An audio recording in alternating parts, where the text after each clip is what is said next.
가끔 여러분 운전해 가다 보면 앞차가 저 타이어가 좀 이상하다, 차가 삐뚤삐뚤 하는 걸 본 적이 있죠. 괜히 보는 사람이 더 불안하지 않습니까? 차가 균형 있게 잘 굴러가야 되는데 왠지 삐뚤삐뚤 하면서 그러는 걸 보면 균형이 안 맞아서 그런 것이죠. 타이어가 균형 있게 잘 굴러가고 가야 되고, 또 타이어도 골고루 달아야 되는데 삐딱하게 닳는다지 그러면 그런 문제가 생겨지게 되는 것입니다.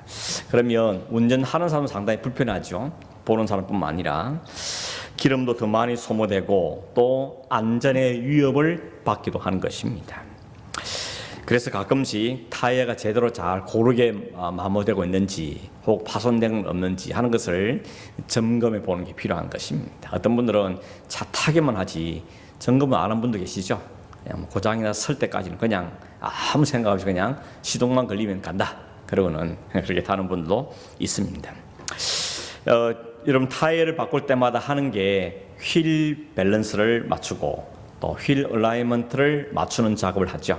왜냐하면 균형 맞추는 작업입니다. 그래야 운전도 편하게 되고 또 안전에도 위험 요소 되기 때문에 그 균형을 잘 맞추는 것이 굉장히 중요한 것이라고 말할 수가 있는 것입니다. 이 균형 잡는 이야기는 가만히 한번 생각해 보면 이 자동차뿐만 아니고 우리 인생살이에 다 필요합니다. 균형을 잘 잡느냐 못 잡느냐 따라서 한쪽으로 기울어지게 되는 것이죠. 여러분 그런만 생각해 보십시오. 그럴 때도 딱 균형이 잘 맞아 앞으로 또 바로 갈 텐데 만약 한쪽으로 기울이면 어떻게 됩니까? 삐뚤어게 가게 되죠.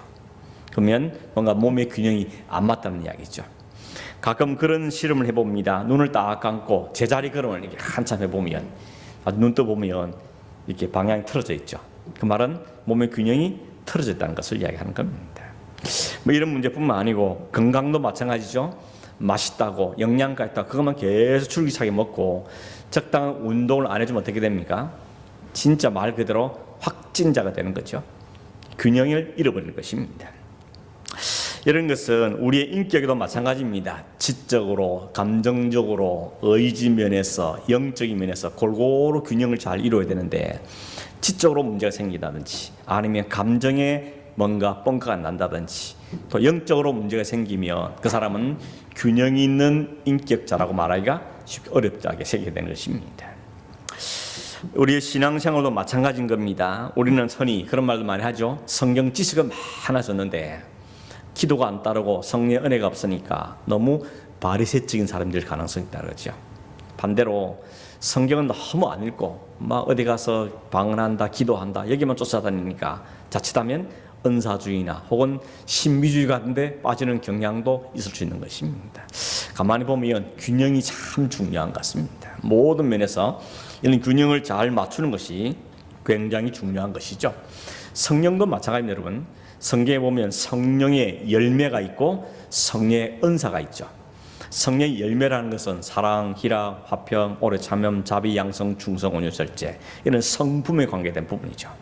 이런 인격적인 성령의 열매가 골고루 갖추어지고 거기다가 성령의 은사, 여러 가지 은사들이 같이 균형을 이룰 때 그 본인도 균형 있는 삶을 살게 되고 그가 섬기는 공동체나 교회나 가정도 균형 있게 살게 되는 것입니다. 이게 삐딱하면 은사는 많은데 인격이 안 받쳐준다든지 그러면 항상 문제가 사고가 생기게 되어지는 것입니다. 그런 점에서 사도행전 2장에 나오는 초대 예루살렘 교회가 균형을 잘 갖춘 교회였습니다. 사도의 가르침을 잘 받고 또 기도하기도 힘쓰고 또 모여 서로 교제에 힘쓰며 떡을 떼는 성찬식을 이야기하는 거죠. 성찬식하고 이런 균형이 있는 그런 성도의 물질을 함께 나누는 균형이 있는 교회로 성장한 것이 초대교회였습니다. 데살로니가 교회도 마찬가지입니다. 바울이 데살로니가 교회 편지하면서 그러죠. 내가 너희들의 소문을 들었는데 믿음의 역사, 사랑의 수고, 소망의 인내가 있다는 것이 얼마나 감사한지 모르겠다. 그 본이 모든 아가야와 모든 지혜까지 소문나 있다. 그러면서 그 교회를 칭찬한 것을 우리가 볼 수가 있습니다. 반면에 고린도 교회는 어땠습니까? 고린도 교회는 다른 어떤 교회보다 은사는 풍성한 교회였습니다. 다양한 은사들이 많았습니다. 그런데 그 교회에 문제가 또 제일 많았죠. 서로 팔을 나누고 서로 소송하고 음행의 문제가 생기고 우상 제물을 갖다 먹고 여러 가지 복잡한 문제들이 많이 생겼습니다. 이게 균형을 잃기 때문인 것입니다. 은사는 많이 주어졌는데 그 은사를 적당하게 균형을 잘 맞출 인격적인 성령의 열매가 되게 풍성하지 못하기 때문에 오히려 은사는 많은데 가장 문제가 많은 교회로 비추어지게 되는 걸 보게 되는 것입니다. 그래서 바울은 고린도 교회에 뭘 강조합니까? 너희들에게 은사 중에 은사를 사모하라. 그 은사는 사랑의 은사라 그러죠. 그래서 더 큰 은사를 사랑하라, 사모하라. 그런 다음에 13장에서 사랑의 은사 이야기하죠. 만약에 사랑으로 행하지 않으면 아무것도 소용이 없다, 의미가 없는 것이다 라고 바울은 이야기합니다. 구제를 해도, 또 다른 사람에서 방언을 해도, 예언을 해도, 심지어는 자기 몸을 불살하는 헌신을 하더라도 그게 사랑의 균형이 안 생기면 nothing이라고, 아무 의미가 없는 거다라고 말씀하고 있는 겁니다. 그런 점에 여러분, 우리는 뭘 하든지 이 균형 잡힌 신앙의 삶을 사는 것에 좀 관심들을 가져야 되는 것입니다. 어디가 좀 부족한가, 어디가 좀 기울어지는가 하는 걸 살피는 것이 중요한 것입니다. 우리가 지금 수요일마다 존 스토트 목사님이 말한 그 제자도에 나오는 주제들 8가지를 살피고 있는데, 오늘은 6번째로 균형이란 주제를 다루게 되었습니다. 존 스토트 목사님은 오늘 우리가 읽은 이 베드로전서 2장 말씀을, 2장 1절에 17절 말씀을 그리스도인, 특히 제자의 삶을 사는 그리스도인들에 나타나는 6가지 이미지를 이야기하고 있습니다. 6가지 뭔고 하면 2절에 갓난아기, 5절에 산돌, 9절에는 제사장, 10절에 하나님의 백성, 11절에 나그네, 그리고 16절은 하나님 나라의 시민, 이런 표현을 쓰고 있습니다. 그러니까 그리스도의 제자들이 갖게 되는 그 이미지를 6가지를 소개하고 있는데, 이걸 둘씩 묶어서 3가지의 균형을 이야기하고 있습니다. 오늘 우리 그걸 조금 살펴보겠는데, 첫 번째 균형은 개인과 공동체의 균형입니다. 두 번째는 예배와 일의 균형이고, 세 번째는 나그네와 시민으로서의 균형, 이 3가지를 이야기하고 있습니다. 첫 번째는 개인과 공동체의 균형인데, 우리가 하나님께 부르실 받는 일은 다 개인적인 일이죠.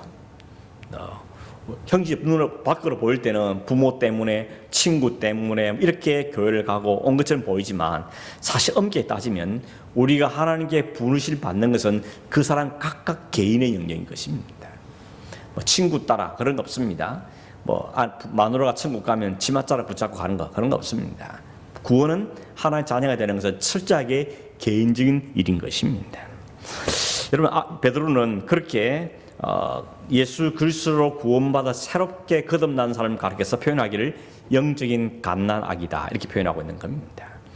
영적인 갓난아기란 말에 담고 있는 의미가 뭔가 하면, 이제 태어났으니까 자라가야 한다는 의미를 갖고 있는 것입니다. 여러분, 아기가 태어났는데 안 자란다, 이거 심각한 문제지 않습니까? 이 곤란한 문제입니다.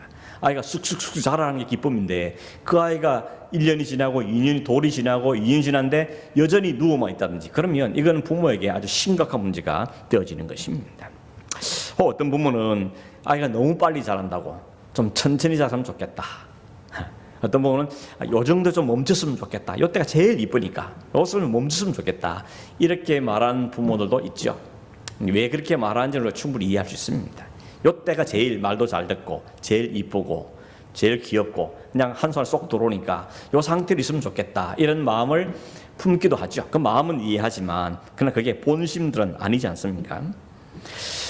이 아이가 점점 조그만할 때는 마음에 들었는데 이뻤는데, 크면서 사춘기를 지나고 막 이러면서 속을 썩이고 이제 지멋대로 막 하려고 그러고 부모님께 대들고 그렇게 하니까 이제 이 아이가 좀 이제 막 힘들어지는 것이죠. 이제 그런 의미에서 이야기하는 건 이해가 되지만, 그렇다고 해서 부모가 아이가 안 자기를 바라는 것은 아닐 겁니다. 엄마 아빠보다 키가 쑥 더 커지면 좋아하지, 야 너 나보다 크면 안 돼, 그런 부모는 없죠. 쑥 크는 거 보고 좋아하게 돼 있는 것입니다. 지금 베드로가 이 영적인 갓난아기란 이미지를 첫 번째로 내세우는 뭔가 하면, 우리가 그리스도의 제자로 혹은 그리스도인으로 새로 태어났으면 우리가 할 일은 쑥쑥쭉 자라가야 한다는 것입니다. 늘 갓난아기 상태에 있으면 안 된다는 거죠. 잘 자라가야 한다는 것을 이야기하는 것입니다. 어떻게 자라간다 그럽니까? 어린아이의 특징은 약하고 미성숙하기 때문에 여러 면에 자라야 되는 지식적으로나 거룩함과 믿음, 소망, 사랑이나 여러 가지 모든 부분에서 자라가야 되는데 자라가는 방법이 이스라엘 말하기를 순전하고 신령한 젖이라고 말하죠. 순전하고 신령한 젖을 사모하라. 왜냐하면 이것이 우리의 영적인 양식이라고 말하는 것입니다. 여러분, 아기 태어나면 이게 본능적으로 엄마 젖을 찾지 않습니까? 엄마 젖을 빱니다. 하루 종일 마치 먹기 위해 태어난 아이처럼 엄마 젖을 찾습니다. 그 본능이 있죠. 그때 영양분이 충분히 공급되어지니까 아이가 쑥쑥 날이 갈수록 달라지지 않습니까?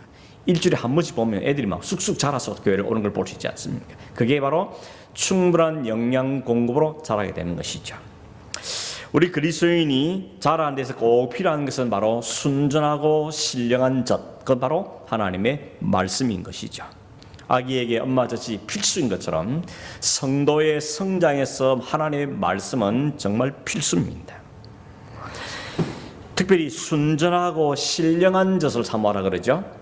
왜 이렇게 말했을까요? 순전하지 않는 젖, 신령하지 않는 젖도 있다는 이야기 아니겠습니까? 여기 순전하다는 말은 불순물이 섞이지 않는 걸 이야기하는 것이죠. 하나님 말씀에 어떤 겁니까? 인간의 지식이나 또 인간적인 방법이나 이런 것들이 섞이지 않은 인본주의인 것들이 섞이지 않은 순수한 하나님 말씀, 그러니까 순수한 복음을 이야기하는 것입니다. 그걸 먹어야 된다는 것이죠. 그래야 탈이 안 난다는 겁니다. 엉뚱한 거 먹이면 어떻게 됩니까? 아이들이 아무거나 막 주워 먹으면 돌도 주워 먹고 막 보이는 데 주워 먹으면 탈이 나게 되는 겁니다. 그처럼 신령하고 순전한 하나님의 말씀 아닌 다른 것을 취하면 탈이 나게 된다는 것입니다. 이렇게 말한 이유는 이 베드로 시대도 그렇게 순전하지 않는, 신령하지 않는 하나님 말씀을 전파하는 사람들이 있었기 때문에 그렇습니다. 영지주의라든지 또는 신비주의라든지 이런 것들이 하나님의 백성들을 그 영혼들을 뺏어가는 겁니다. 율법주의라든지 이런 것들이 바로 성도의 성적인 성장들을 방해하고 있는 겁니다. 진짜가 아닌데 진짜처럼, 아니 더 진짜처럼 행세하는 이 모조품들, 유사품들을 우리는 주의해야 하는 것입니다. 여러분, 오늘 이 시대는 점점 더 심해지지 않고 있지 않습니까? 더 가짜가 많아집니다. 더 진짜 같은 가짜들이 많습니다. 가짜가 오히려 더 영향이 있어 보입니다. 더 사람들의 호기심을 끌고 매력 있게 보이는 겁니다. 그러나 우리가 정말 힘든 것은 이 베레아 성도들 그런 것처럼 이 말씀이 진짜 그런가 하여 묵상하고 다시 생각해보고 다시 한번 연구해보는 이런 자세가 오글이 필요한 것입니다. 그냥 아무나 그냥 가서 아무데나 가서 그냥 좋은 말 한다고 다 좋다고 그러면 안 되는 겁니다. 이게 순전하고 신령한 젖인가 하는 것을 분별한 능력을 우리가 키워가야 한다는 것입니다. 물론 처음에 어린 아기 때는 엄마가 잘 가르쳐 줘야 되는 거죠. 먹여야 되는 거죠. 그러나 자기가 자라면서 이제 스스로 챙겨 먹을 때가 되면 이게 진짜 순전하고 신령하지 아닌지를 분별한 능력도 같이 키워가야 되는 겁니다. 그렇지 않으면 타인하게 됐습니다. 이단에 빠지고 또 어떤 엉뚱한 사상에 빠지고 신앙에서 탈선하고 이런 다 순전하고 신령한 하나님 말씀을 먹지 않기 때문에 생기는 현상이라고 말하게 되는 것입니다. 그런 점에서 오늘 우리는 영적으로 잘 자라가고 있습니까? 영적으로 제대로 좀 자랐다고 생각되십니까? 신앙생활은 10년, 20년, 30년째 돼가고 나는 모태신앙이고 그런데 그만큼 우리의 영적인 건강성이 제대로 되어 있는지는 우리가 스스로 살펴보아야 한다는 것입니다. 오늘 보도록 거죠.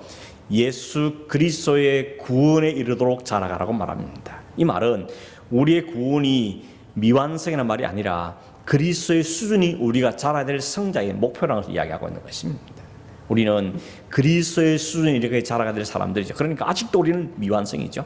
날마다 신뢰하고 순전한 하나님의 말씀을 먹고 또 곱씹어 먹고 그러면서 주님을 알아가고 주님을 배워가고 주님의 수준까지 자라가기를 힘쓰는 사람들이 되어야 할 사람들인 겁니다. 그런데도 밥도 안 먹으면서 건강해지겠다, 자라겠다, 그건 어불성설인 것입니다.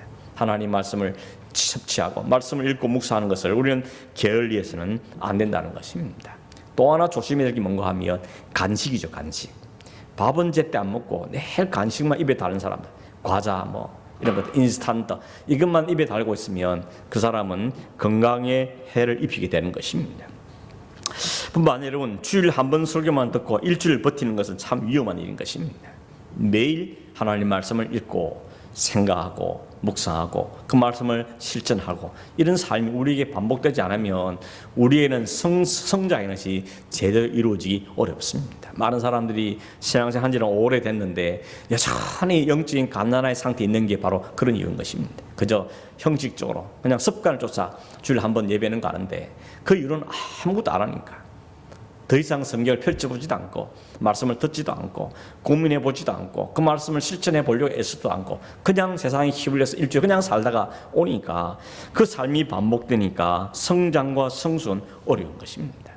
그래서 여러분 주일 예배, 수요일 예배, 또 새벽에 혹은 교회에서 무슨 훈련이 있다 그러면 적극적으로 참여하고 또 열심히 배우고 그래야만 우리가 건강성을 유지할 수 있다는 것을 꼭 기억해야 되는 것입니다.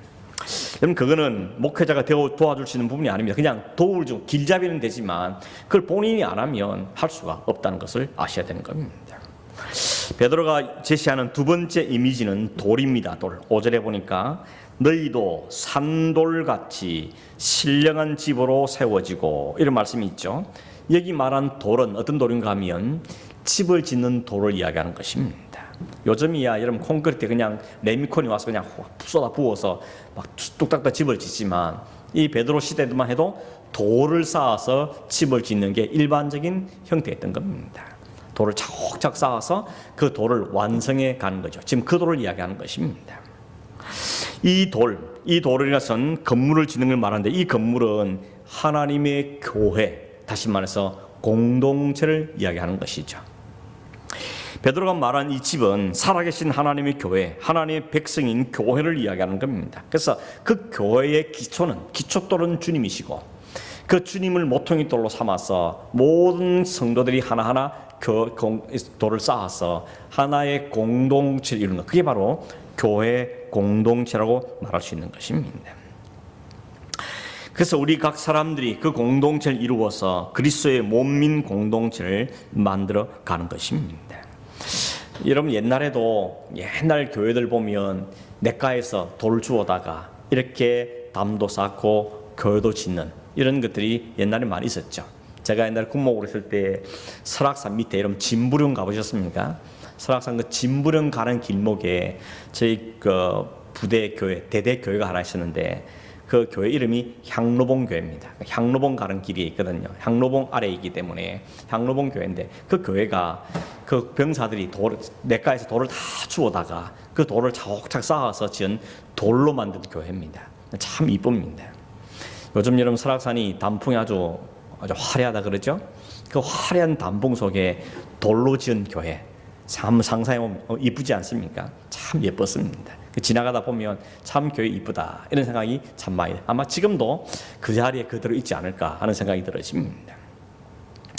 여러분 하나님께서 우리를 개인적으로 하나님의 백성 하나님 자녀로 부르셨습니다. 동시에 하나는 우리를 공동체로 부르다는 것도 꼭 잊어버리면 안 됩니다.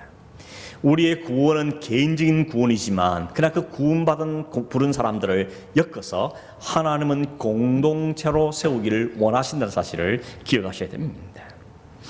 이 균형을 잘 잡아야 됩니다. 어떤 분은 개인적으로 신앙생활을 하면 그만이다. 이게 더 편하다. 나는 그냥 교회는 안 가고 그냥 개인적으로 신앙생활을 하겠다 라고 말하고 생각하는 분도 종종 있는 걸 보게 됩니다. 그래서 요즘 유행하는 단어가 그거 아닙니까? 안 나가 교인, 가난한 교인, 거꾸로 하면 가난한 교인. 나 교회는 안 가고 난 예수를 믿어.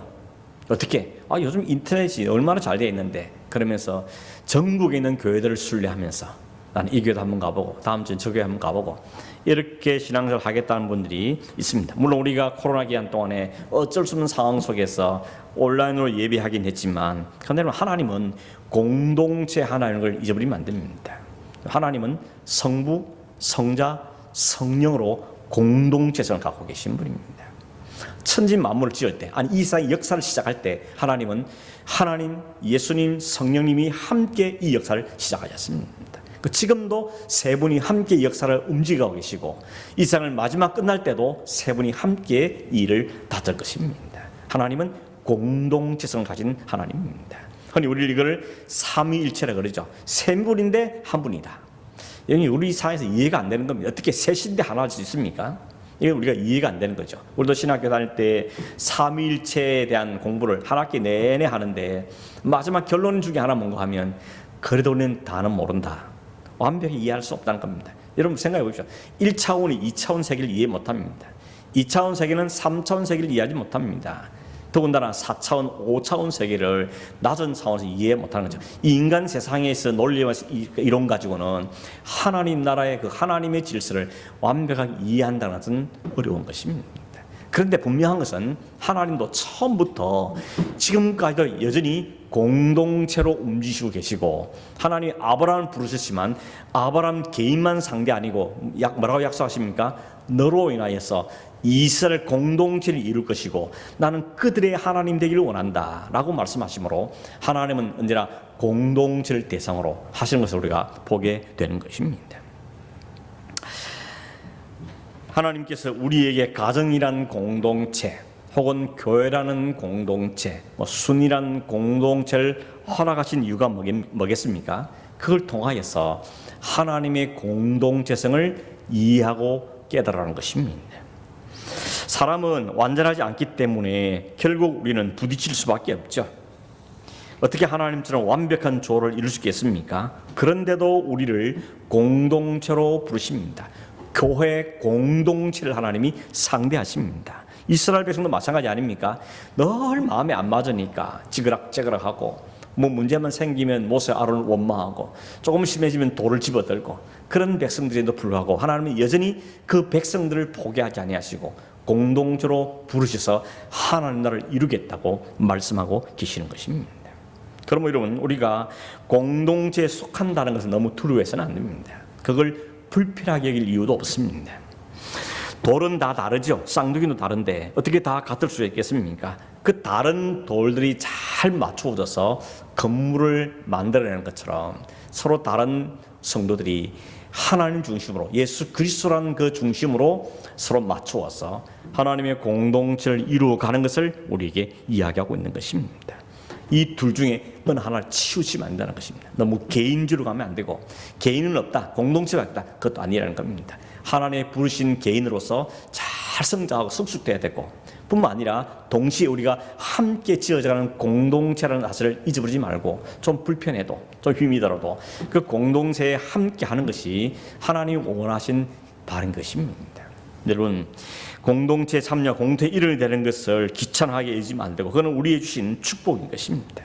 하나님의 성품에 참여하는 것이고 하나님이 하신 일들에 함께 그 맛보는 시간이기 때문에 우리에게는 중요한 사실이라는 것을 꼭 기억해야 되는 것입니다. 개인으로서 공동체에서 균형, 이게 첫 번째 균형입니다. 두 번째 균형은 예배와 일의 균형이죠. 베드로가 말한 세 번째 그리스도인, 제자의 이미지가 뭔가 하면 제사장입니다. 여러분, 구약시대에 우리가 좀 출애굽기 계속 묵상하고 있는데 제사장의 주어진 특권이 뭡니까? 성전 안에 들어갈 수 있다는 것, 그리고 제사를 드릴 수 있다는 것, 우리식 말하는 예배를 드릴 수 있다는 게 구약의 제사장들의 주어진 특권이었습니다. 그런데 오늘 5절을 보시면 모든 그리스도인을 가리켜서 이제 왕 같은 제사장이 되었다고 말씀하죠. 5절 보시면 너희도 산돌같이 신령한 집으로 세워지고 예수 그리스도로 말미암아 하나님이 기쁘게 받으실 신령한 제사를 드릴 거룩한 제사장이 될지니라. 예수 그리스도가 모든 제사와 모든 성막의 것들을 다 완성해내시고 이제 그 그리스도를 통하여서 모든 장벽을 허무신 다음에 이제 우리 모두가 다 하나님 앞으로 들어갈 수 있고 하나님께 제사, 예배할 수 있는 거룩한 제사장이 되었다고 말씀하고 있습니다. 그걸 종교학자들은 만인 제사장이라고 표현했죠. 신부만 제사장이 아니라 우리 모든 성도들이 하나님의 개별적으로 개인적으로 제사장 역할을 할 수 있다는 것을 이야기하고 있는 것입니다. 물론 오늘날에도 목사도 필요하죠. 존재합니다. 그러나 목사만 예배 인도할 수 있다, 목사만 설교할 수 있다, 목사만 제사장이다, 그런 의미는 아닙니다. 전문가로서 전문적으로 말씀을 공부하고 연구하고 훈련받은 사람으로서 다른 성도들을 돕기 위해서 그들의 가이드를 제시하고 뭐가 바른 말씀인지를 가르치고 그렇게 하게 존재하는 게 목사의 역할인 것이지, 목사만 예배할 수 있고 목사만 말씀 전할 수 있고 그건 아니라는 겁니다. 여러분이 가정에서 가정의 제사장은 여러분이 가정의 제사장인 겁니다. 여러분의 가정은 누가 세워줍니까? 내 목사가 가서 가정 하나하나를 세우는 것이 아니라 여러분이 가정의 제사장으로서 그 역할을 잘 감당해서 그 가정을 하나님의 거룩한 공동으로 세우는 것이 우리에게 주신 사명이라는 이야기인 것입니다. 이제는 그리스도께서 우리의 모든 장벽하시고 자신의 육체를 찢으심으로 이제 누구든지 하나님께 갈 수 있는 길을 열어주시면서 누구든지 오라고 말씀하십니다. 그리고 누구든지 통하여서 예배를 받기를 원하시는 것이 하나님인 것입니다. 그러므로 우리는 나는 제사장이 아니니까, 나는 목사가 아니니까 그렇게 말하면 그건 다 핑계입니다. 하나님 우리가 드리는 예배를 받으시길 원하고 우리와 자신을 대화하기를 원하시고 우리의 기도를 받기를 원하신다고 우리에게 말씀하고 있는 것입니다.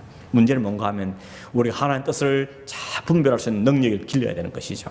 여러분, 다른 사람 자꾸 가서 내를 기도해 주십시오, 내가 어떻게 해야 되는지 알려주십시오, 너무 그러지 마십시오. 물론 다른 사람의 기도의 도움도 필요하겠지만 하나님은 나를 만나기를 원합니다. 나에게 듣기를 원하십니다. 내가 그 하나님의 뜻을 깨달아 알기를 원하십니다. 아무도 자꾸 머리 들면서 안수해 주십시오 그러지 마시고, 하나님 나를 거룩한 제사로 삼으셨으니까 나에게 말씀해 주십시오, 내가 하는 뜻을 분별할 수 있게 해주십시오. 그렇게 기도하며 하나님 말씀을 부여잡고 나가는 겁니다. 관건은 뭔가 하면 하나님의 뜻을 잘 분별할 수 있도록 우리 영을 깨끗하게 만들어가는 거죠. 그게 바로 말씀과 기도와 거룩함을 추구하는 삶의 이유가 그게 있는 것입니다. 그러면 누구에게나, 목사가 아니라 어느 성도에게도 하나님은 말씀해 주시고 길을 보여주시는 것입니다. 그러려고 훈련도 받는 거죠. 여러분, 훈련받는 이유가 뭡니까? 커리어 쌓는 게 아니죠. 어떻게 하면 하나님을 알 수 있는가, 어떻게 하나님의 말씀을 알 수 있는 그걸 방법을 배우고 자신이 그걸 적용하는 삶을 살아가기 위해서 훈련을 받게 되어지는 것이죠. 존 스토트 목사님은 그리스도인들이 하나님께 나가서 예배하는 제사장의 역할 사명을 받았고 그런 특권도 주어졌지만 동시에 세상을 향해서도 부름받던 사실을 잊지 말라고, 이 균형도 잊지 말라고 말씀하고 있습니다. 다시 말하면 우리는 하나님의 부르심 받은 백성으로서 예배하는 제사장의 삶을 살아야 되지만 여전히 세상을 향해서 가서도 제사장의 역할을 감당해야 될 사람들이라는 것을 이야기하는 겁니다. 모여서 예배하고 우리의 삶의 현장에서 그 그리스도를 드러내는 일을 하는 것이 바로 균형이라는 것입니다. 여러분, 이스라엘 백성 하나님 부르실 때 부르신 목적이 뭐라고 하죠? 두 가지입니다. 하나는 이 백성들을 하나님의 거룩한 백성을 만들어서 그들을 통해 내가 예배받겠다. 이게 하나님 첫 번째 목적입니다. 내가 이 백성을 내 백성 삼은 이유는 이 백성이 드리는 찬양과 예배를 내가 받고 싶다는 겁니다. 두 번째는 이들을 통하여서 온 세계 만방에 하나님의 아름다운 덕을 증거하게 하겠다는 것이 하나님의 목적이라는 겁니다. 오늘 성경 9절에 보면 그랬죠. 너희는 택하신 족속이요 왕같은 제사장들이요 거룩한 나라요 그의 소유된 백성이니. 그 삼으신 이유가 뭐라고요?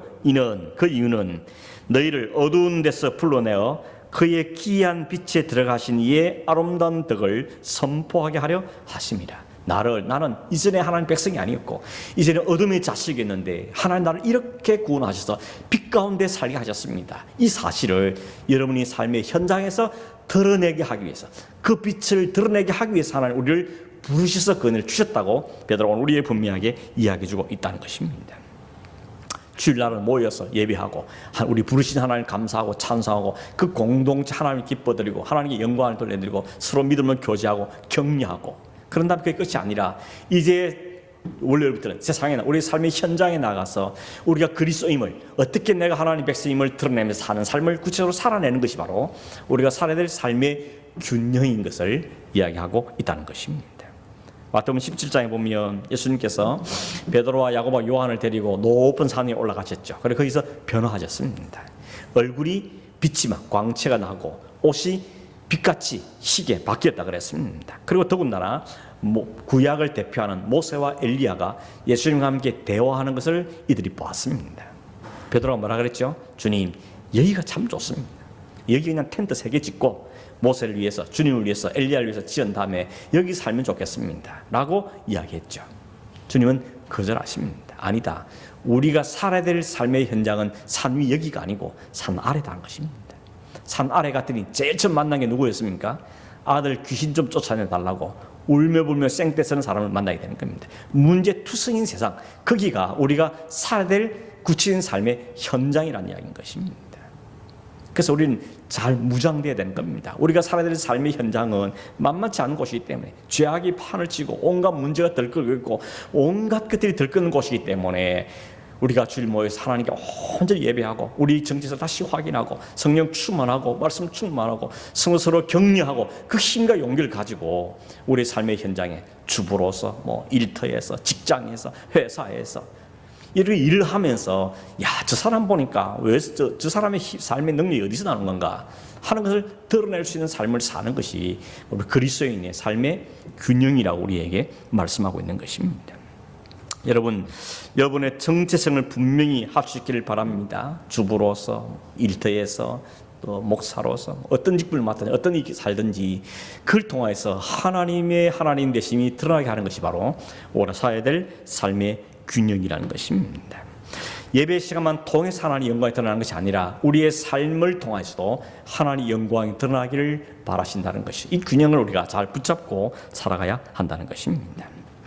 마지막 세 번째 균형은 나그네와 하나님 나라의 시민으로서의 균형입니다. 오늘 11절 말씀에 보니까 사랑하는 자들아 거루민과 나그네 같은 너희를 권하노니, 여기 거루민, 나그네라는 표현이 나오죠. 거루민이라는 것은 우리식으로 말하면 시민권 없이 살고 있는 사람을 이야기합니다. 그 사람은 임시로 사는 사람을 이야기하는 거죠. 나그네는 금방 왔다 금방 갈 사람을 이야기합니다. 둘 다 임시적으로 사는 사람을 이야기합니다. 영원히 사는 것이 아니라는 의미를 갖고 있는 것이죠. 우리가 인생을 표현할 때 여러 표현을 쓰지만 그 중에 하나가 인생은 나그네다 그러지 않습니까? 나그네다. 인생은 왔다가 가는 거라는 겁니다. 여기서 영원히 살지 않는다는 의미로 인생을 향해서 나그네라고 이야기합니다. 영원히 세상에 살 사람은 아무도 없죠. 지금까지 영원히 세상에 살고 있는 사람은 없습니다. 앞으로도 그럴 겁니다. 다 왔다가 가는 겁니다. 문제는 뭡니까?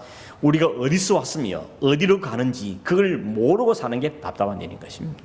여러분 어디서 오셨습니까? 어디로 가고 있습니까? 우리는 하나님의 보내심을 받아 이 땅에 온 사람들이고 하나님 나라로 가서 거기서 영원히 살 사람들이라는 것입니다. 그러므로 이 세상은 나그네의 삶을 사는 것이고 거루민으로 사는 것이고 하나님 나라는 진짜 시민권을 가지고 거기서 영원히 살게 될 사람이라는 겁니다. 그러니 하나님의 영원히 살 사람이니까 이 세상은 대충 아무렇게 살아야 될 겁니까? 그렇지 않습니다. 이 세상의 삶의 의미가 가치가 있는 것은 영원한 삶을 위해서 이 땅에서 그 삶을 준비하고 경험하고 그 삶을 사모하고 그 나라의 백성의 삶을 준비해가는 것으로 중요한 의미가 갖고 있는 것입니다. 여러분 군대 가면 신병훈련소에서 3개월 혹은 이렇게 훈련을 받습니다. 아니 거기서 영원히 훈련받고 있지는 않습니다. 본래 자기 부대로 가게 됩니다. 그 부대로 가기 전에 거기 생활을 미리 훈련받고 준비하는 기간이 바로 훈련소의 생활인 겁니다. 그 훈련소 생활은 의미가 없는 겁니까? 아니요, 의미가 있습니다. 여기서 잘 훈련되어져야 본래 부대에 가서도 생활을 잘할 수 있는 겁니다. 여기 훈련을 대충 하고 아무렇게 하면 자기 부대가 어떻게 되는지 아십니까? 군대 용어로 고문관이 됩니다. 항상 말썽 일으키고 문제 일으키고 다 우양우하는데 지 혼자 장자하고 다 앞으로 가는데 지 혼자 뒤로 가고 막 이렇게 하는 일이 생기게 되는 것입니다. 그런 고문관이 안 되게 하기 위해서 여기서 훈련을 시키는 것입니다. 우리가 하나님 나라의 시민으로 살기 위해서 하나님 이 땅에서 우리가 하나님 알려주시고 그리스도가 누군지 알려주시고 어떤 것이 하나님 백성의 삶인지 알려주시면 여기서 잘 배우라고 우리에게 훈련의 장소로 우리에게 허락해 주신 것이라는 이야기인 것입니다. 이 둘의 균형이 우리에게 필요하다는 것입니다. 어떻게 이 균형이 잘 이루어졌느냐 하는 걸 어떻게 알 수 있는가 하면 그 중에 하나가 뭔가 하면 우리가 가진 소유에 대한 태도를 보면 알 수 있습니다. 여러분 돈을 가지셨죠? 그 돈에 대한 태도를 가만히 보면 우리는 이 세상의 시민권을 가진 사람인지 하늘의 시민권을 가지고 사는 사람인지 그 사람의 정체성이 무엇인지를 알 수가 있습니다. 여러분 돈은 이 세상에 사는 동안에 필요한 겁니다.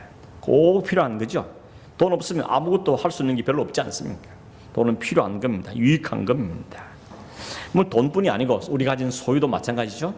다 필요한 것들입니다. 그러나 우리의 시민권 어딘지 정체를 분명히 아는 사람은 그 돈의 노예는 안 됩니다. 돈이 없으면 마치 세상 끝날 것처럼 생각지 않습니다. 하나님 주신 것에 감사함으로 누리고 또 더 많으면 나눠주기도 하고 그렇게 사는 것이지 그 돈 때문에 우리의 목숨을 좌지우지하고 다른 사람 생명을 빼앗고 그런 짓은 안 하는 겁니다. 이 균형 잡힌 사람이 오는 태도인 것이죠. 돈이 우리의 생명과 하나님 나라와 바꿀 수 있을 만큼의 가치가 있다고는 인정하지 않는다는 겁니다. 그게 균형 잡힌 그리스도인의 모습입니다. 기왕이면 여러분 좋은 집에 사는 건 뭐 나쁜 일입니까? 좀 편리하게 살 수 있고 여유 있게 살고 넉넉하게 살고 그게 나쁘다고 말할 수 없습니다. 그냥 불로소득이나 남의 피눈물 흘리게 만들어서 빼앗았더라 그렇지 않은 한은 정당한 노력을 가지고 고한 집이라면 얼마든지 가질 수 있는 거 아니겠습니까? 그러나 문제는 그 집 가지고 갈 건 아니라는 건 알고 살아야 한다는 겁니다. 이 집 마치 가지고 갈 것처럼 집에 모든 목숨을 거는 것은 아니란 이야기인 것이죠. 뭐 좋은 차도 마찬가지 아니겠습니까? 여러분 형편이 되면 좋은 차를 타십시오. 얼마나 편안합니까? 여행도 편안하고 생활도 편안하고 특별히 자동차를 많이 움직이는 사람들은 좀 좋은 차를 타면 삶이 훨씬 더 편리하고 또 안락하지 않겠습니까? 그러나 그 차가 내 인생의 가치는 아니라는 걸 알고 사는 게 하늘의 시민권을 가진 사람의 모습이라는 이야기인 것이죠. 뭐 즐거운 취미생활도 마찬가지겠죠. 여러분 취미생활은 우리의 스트레스를 풀어주고 생활의 활력소가 되기도 하고 또 한 주간의 삶을 좀 더 힘있게 살기 위해서 에너지 충전되고 얼마나 감사한 일입니까? 그러나 그것이 우리의 모든 걸 좌지할 수는 없는 겁니다. 심지어는 우리의 예배보다 그게 더 우선되고 그러면 안 되는 것이죠. 이 예문 루트가 재미있는 이야기를 했습니다. 여러분의 어떤 게 좋은 취미냐 그걸 분간하는 방법이 뭔가 하면 그걸 하고 있는데 주님이 오셨어요. 그러면 주님 같이 하시죠 라고 말할 수 있는 거면 괜찮은 거고 주님이 나타나면 와 황급히 막 덮어야 되면 그거는 좋은 취미가 아니라는 이야기인 것이죠. 예를 들면 이런 도박을 하다가 주님 오셨어요. 주님도 하시죠. 이럴 수 있겠습니까? 그거 별로 좋은 게 아니라는 이야기인 것이죠. 주님과 함께 하시는 게 좋은 취미다. 그렇게 이야기한 적이 있습니다. 여러분 존 스토어 목사님은 우리가 하늘의 시민권을 가진 사람은 그 시민권 때문에 우리의 정체성이 어딘 걸 알기 때문에 모든 태도가 다르다는 겁니다. 세상에만 매여 사는 사람과 삶을 대하는 태도가 달라지는 소유에 대한 태도도 다르고 고난과 고통을 대하는 해석하는 태도도 달라지고 그리고 유혹과 죄에 대한 태도도 바뀌어진다고 말하고 있는 것입니다. 말씀 여러분 우리가 그리스도의 그리스도를 따른 제자로서 주님이 보여주신 그 균형 잡힌 그리스도인의 삶을 살아야 될 것을 우리에게 오늘 교훈해 주고 있습니다.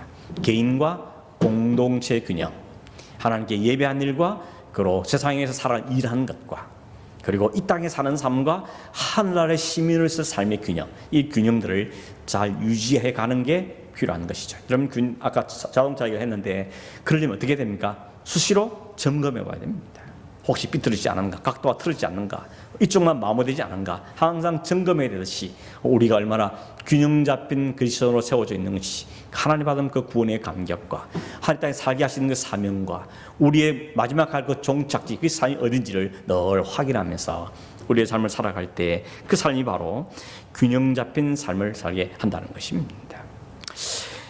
영국의 조지 8세가 자기 아들인 에드워드 8세에게 늘 이런 말을 했다 그럽니다. 사랑하는 아들아, 너는 네가 누구인지를 늘 기억해야 된다.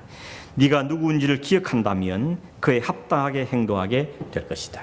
내가 그리스도인가 그리스도를 따른 제자임을 늘 확인하고 그 전에 분명한 사람은 그 삶에 합당하게 살려고 하는 애씀이 우리에게 나온다는 것이죠. 이와 같은 제자의 삶을 살아가는 저와 여러분 되기를 간절히 바랍니다. 기도하겠습니다.